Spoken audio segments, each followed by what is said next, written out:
A money-making machine that is completely underutilized on social media is Instagram stories. You guys, 500 million, and I think more, it increases all the time, 500 million people watch stories every single day on Instagram. That is an amazing amount of people. And if you aren't using your Instagram stories to sell, you're really losing out on a lot of sales. Here's the thing, is I think we have to be A, more consistent about it, and B, we have to be creative in how we are selling on stories. If you want to sell in your stories, here are a few things I would include. Number one is testimonials.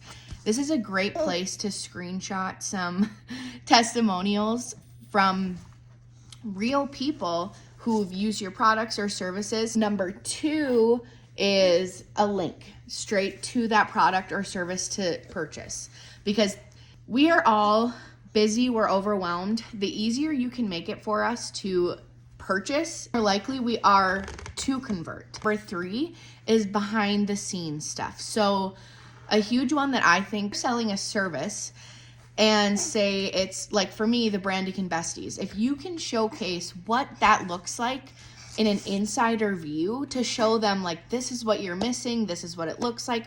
Because I know for me, when I purchase something, part of me wants to know like, okay, what am I getting myself into? What does this even look like? What is even in there? And if you can give somebody an inside view on that, they might be more likely to purchase. You are a coach and you coach one-on-one.